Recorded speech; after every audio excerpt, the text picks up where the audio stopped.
bad timing. No, I was much younger then. It wasn't bad timing.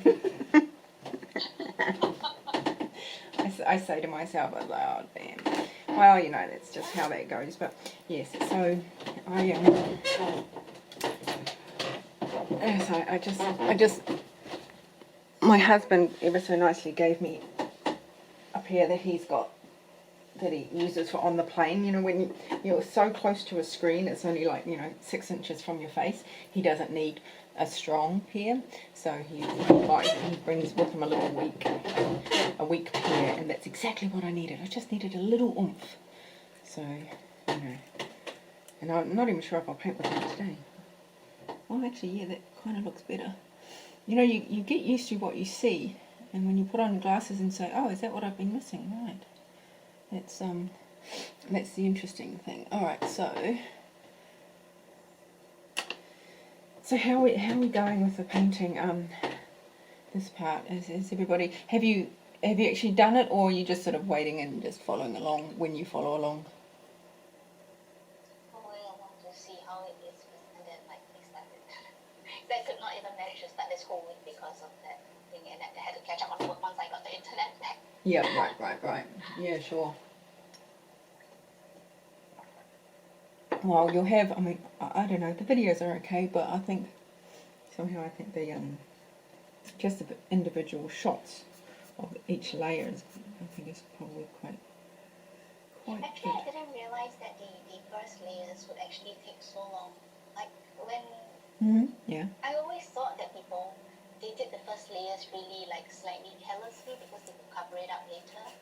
But I do. realized that you do it really carefully. Oh, really? That is not so careful for me. Oh, it gets worse then. It's going to get more careful as we go along. If that was, yeah, it's a little bit like, it's, yeah, you can cover it up, right? So you don't really, wait, I'm just trying to, no, that's not working. Why is that not working?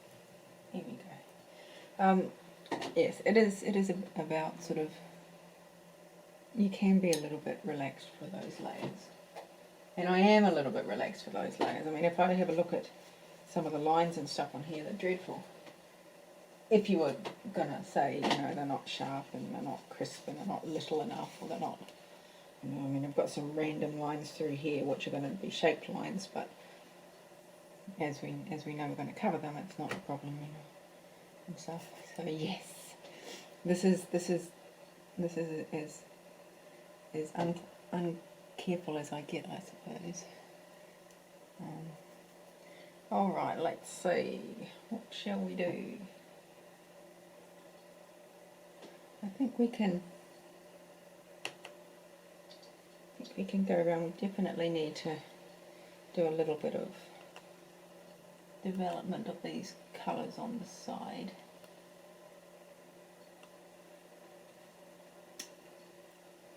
These are it's a highlight, but it's not. It's a reflected highlight, so it's not white. It's more like a purpley blue colour, so we can avoid that there. There is a little, what does look like to be a highlight here, which is more a warm, it's going to be like a warm white. So those two we need to avoid in there, but otherwise we can certainly put on a bit more colour here, I think. And that's just, we'll use the magenta for the moment, because of magenta.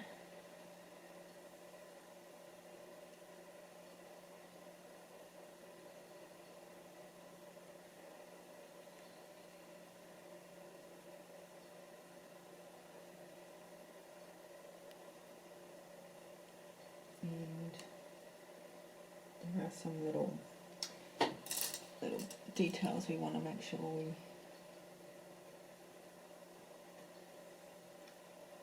sort of grab. Now this line can now be quite purposeful and specific because it is our shadow.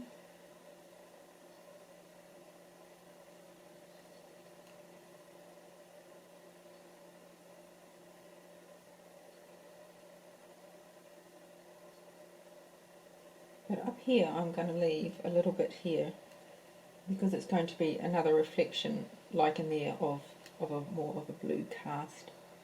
So I might just leave that for now.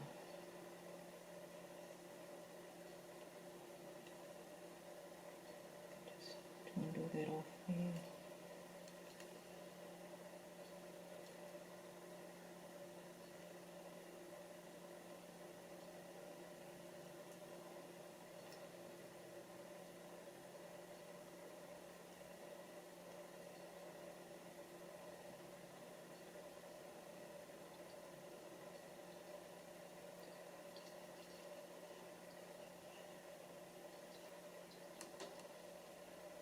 So this is lesson 4. So technically, I mean, by today we should have about as much colour as we need on it, and we can then move forward with doing a lot more of that sort of detail work. Now I say that, I mean, in all honesty, let's see what well no, it's still about the right sort of why I would do it, in that I certainly have quite a few layers before I really get to the finish point. And I think when we finish this, in general, I might spend a little bit more time sort of tweaking it, just to sort of finally balancing it out a little bit. I mean, in general, I mean, 6 hours is pretty quick for me to do anything, to be honest. But possibly you because it's a recording and because I'm working with people, of course I stop mucking about. If I was doing this on my own, it would take me longer than 6 hours, but that's because you sort of take your time a little bit more. I mean, I'm certainly applying this quicker than I might normally. I might sort of, all of these sort of washes, I sort of think about a little bit more, and I kind of dawdle a little bit and things like that, but sort of getting on with it, which is quite interesting, I have to say. Now up here, there's some really interesting little lines that we want to capture, so I might put them in right now. So there's sort of some nice little ridges that go through there, just a little bit, so I'm just going to pop them in. They sort of blend into this part down here, but I'll just pop those in a little, and if I get it fine enough, put the glasses on and so I can see what I'm doing.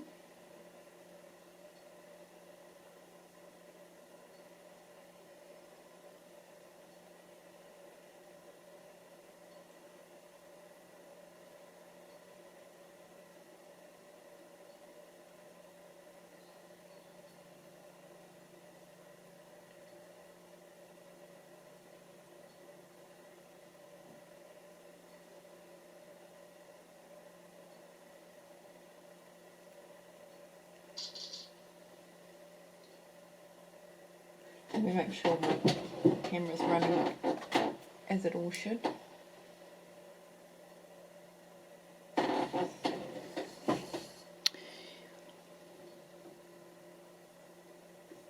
Yep, okay, that's good. Okay.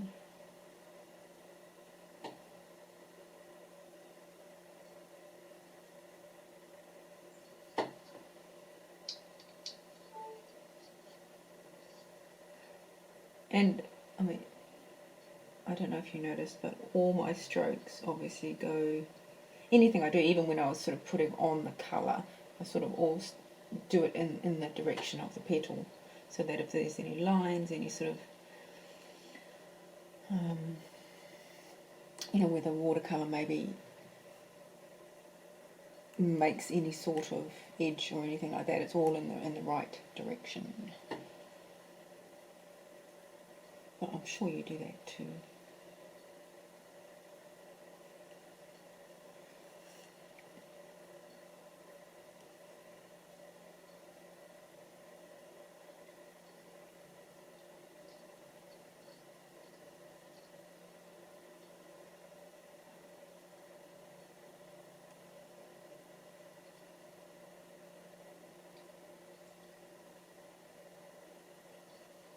I say that except to go across here. I'm going across here because it's kind of a band of colour and I want to get that little edge as a band. There's always exceptions to the rules.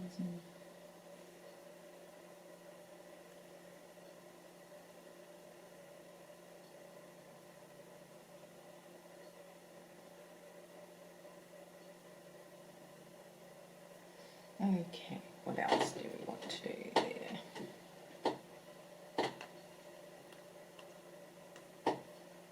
Just make sure we soften the edge there. Nice little tiny bit of colour.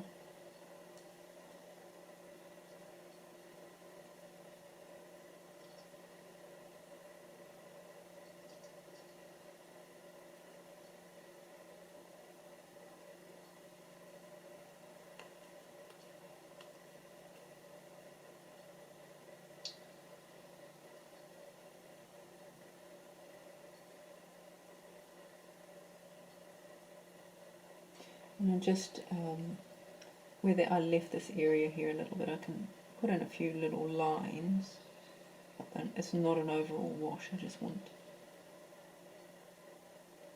a few of those pink magenta lines to come through there.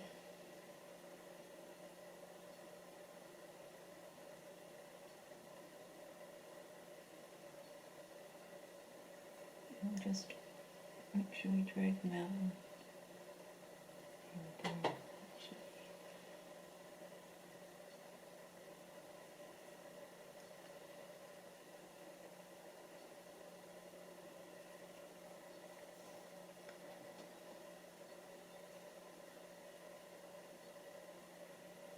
Now I have put, I put a little bit of pink in here, and you saw, and you'll see that when you go back over the video. But now I've stopped doing that because that's going to be sort of a bit of a glow point. If you have a look at that photo. So now I'm going to start leaving that part alone and working on a little bit above it, and that will add a depth of colour, and later on it will turn into sort of a nice little glow kind of point.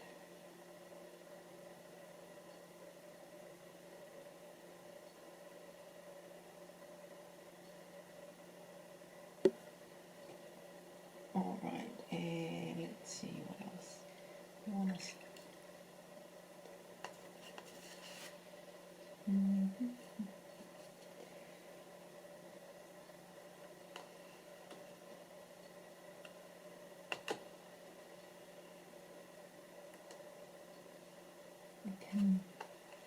We can do a little bit more around here. That's certainly not as dark as we need it.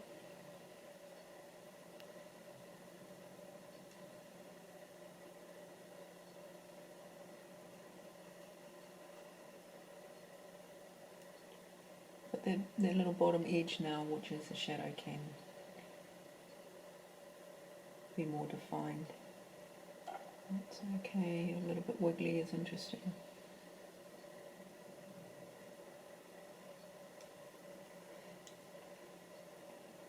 Sort of not going all the way up to where it was, I'm just sort of focusing on that colour at the bottom because we'll do a little bit more and it will feather up. But we'll do that with a dry brush rather than this wash, I think. Because we want that to be a really soft gradient into white there. Where this one's a little bit more, well, it's a lot more defined, this shadow here, so we can,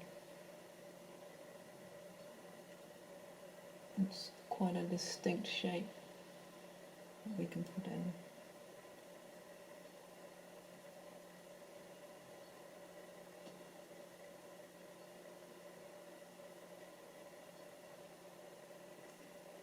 And we'll soften that edge just to this side here. Just that one.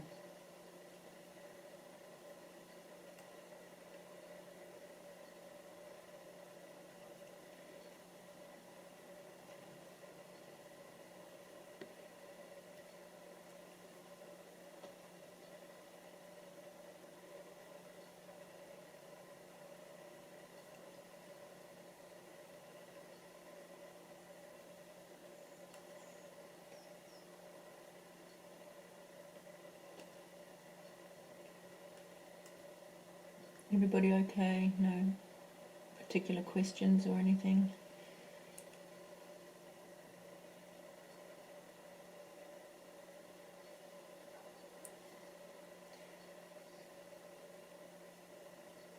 And this here is quite a distinct shadow line. It's not very soft, so we can beef that up a little as well.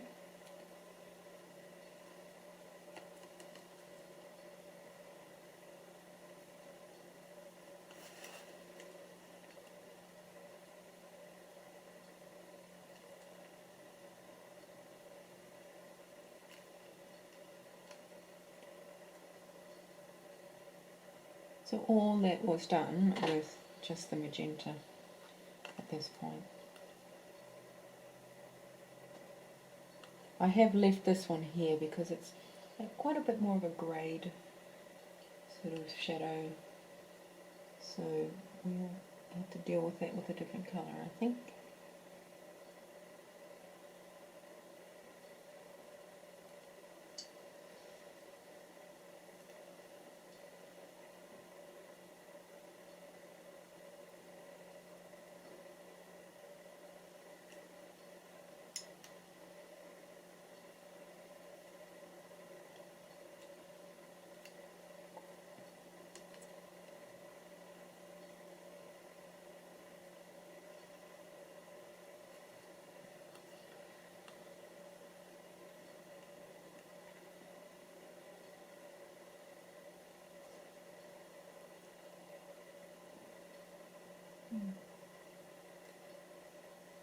Clearly a little bit stronger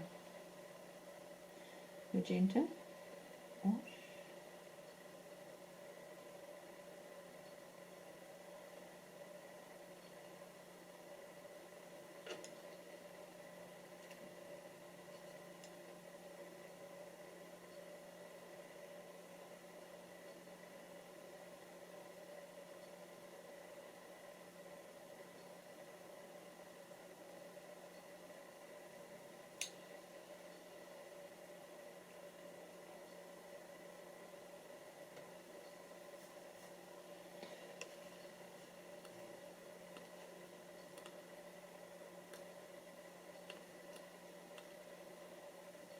We can pop up here because we've got the,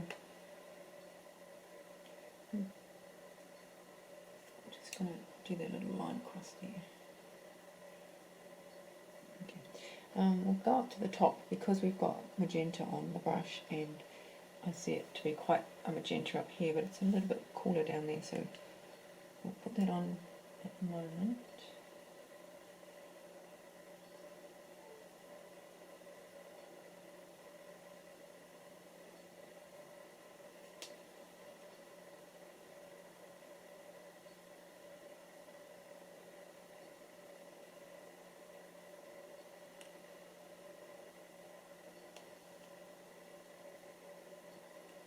Maybe a little bit through there, a little pinker there, but it's really quite cool in the back. It has a nice little spot of warmth where the sun's hit it quite a lot there, so I'm going to try and keep that a little.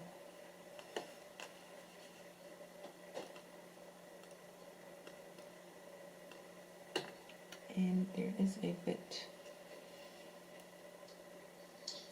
I know, I don't Yes. question I Yes. is Yeah. about how you go about going from your photographs to the drawings to what's your process? From the photographs to the drawings, and you mean onto the paper? Yeah. Well, I'm going to put on my jacket. I'm getting a little bit cold. I like to just, I actually use kitchen paper. What is it that sort of, so I've got some here. Baking paper. Yeah, baking paper. I use baking paper, and I'll draw it onto that, and then, but see, I have Photoshop, so what I do is I normally flip. I decide which way I want the light to be, so I can flip the photo either way, you know. And then I'll draw it onto baking paper. Oh well, here's a piece here, baking paper, and then and obviously you draw it on, but then it's going to be flipped over to the other side, and then you trace it with another pencil. The most laborious task I do, which I hate. I mean, you could do it with a grid, and I used to, you know, you would have learnt that, right? The grid technique, and you just sort of make the grids. And even then, I do that. I do that in Photoshop. I can grid out a photo and put in little lines, and then I just grid it out onto the paper. But the thing with that is you get so much pencil on your paper that you've got to rub out with all the grids. So I don't do that so much anymore. So it's just I use the baking paper. Once I've traced, put it on, turned it over, traced over it. I do that with a really soft B pencil, and then I go over the B pencil markings with a harder H pencil, just softly, but with a harder H pencil. And then I grab my little putty and I sort of roll it over to pick up all the B, the soft lead, and it will leave the H, the harder pencil lines there. And so, I mean, I don't know, I've never really seen other people do it much. I should just draw the thing on there, shouldn't I, and just be done with it. But I kind of need to know where I'm going, and I don't want to keep erasing on the paper. So, which is why I do it on this type of paper first, rather than say draw it directly on. And because I like a lot of detail, and if I was somebody who just sort of drew the general outline, yeah, I probably would just do that. But if you're constantly tweaking, I don't necessarily want to do it on my paper like that. So that's kind of how I do it. Is that kind of what you were meaning? Yeah. I mean, very long. It seems to be the popular way to do it. Yeah. I was just wondering. Yeah, I don't know how other people do it. How would you do it? Well, I kind of just started this process of trying to learn how to go about doing this.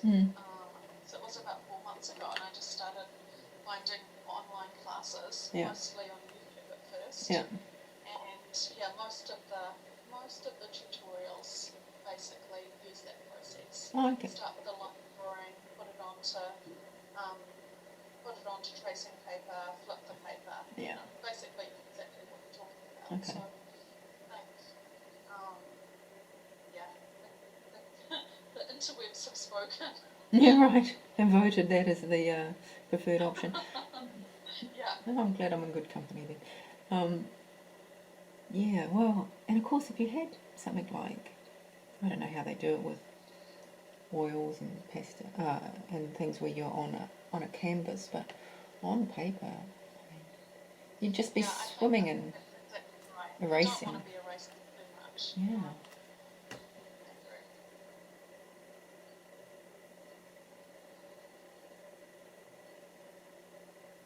And it's a process I'm just doing for bigger painting I'm starting, and it is the process I dislike the most.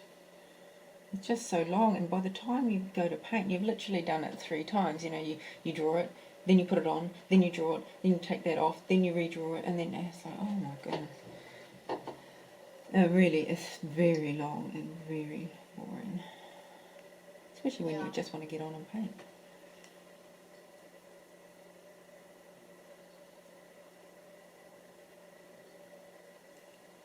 Okay, so we strengthen that a little bit up, and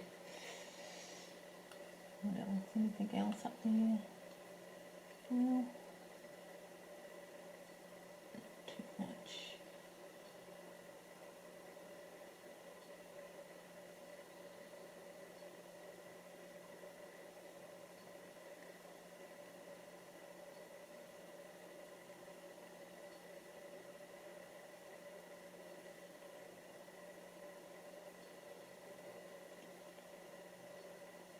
Okay.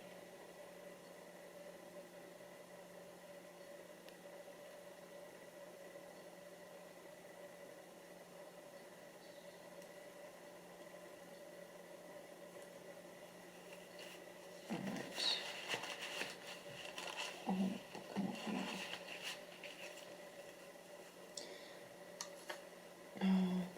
Yeah, it's looking pretty, even in its early form.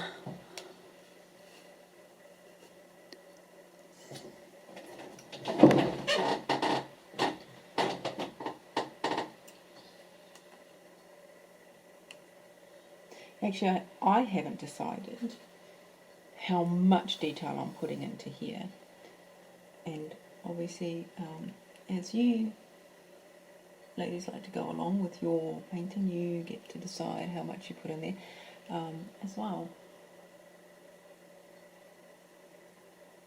because I could make it extremely sort of light and overexposed, we sort of say in photographic terms, which it is at the moment, or I could put in a little bit more colour so it's not quite so white and it's more more detailed. And of course, being the masters of your own painting, you can do the same.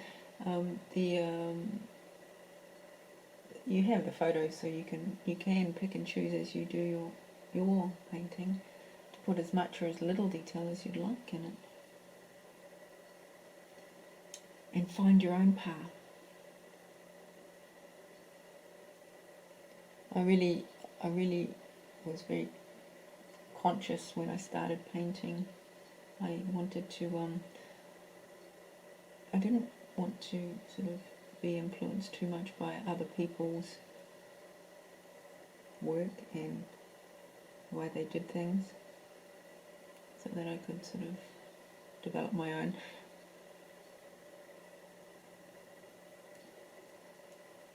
Sort of style and things.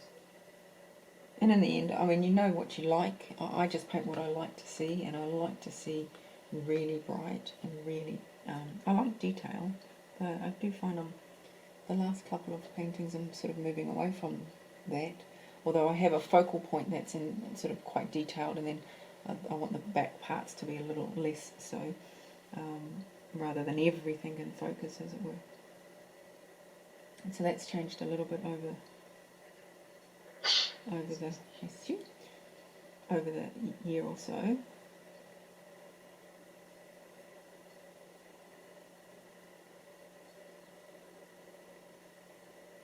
So how long have you been painting? Oh God, don't ask. So long that I wish I was in a different place, sort of thing. I think, oh, I should have done more. I started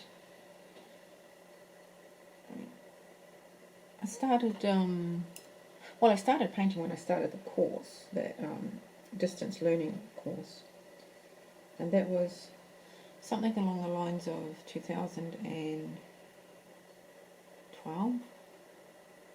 And between 2012 and 2013, it's like a 2-year thing, and then you do that, and then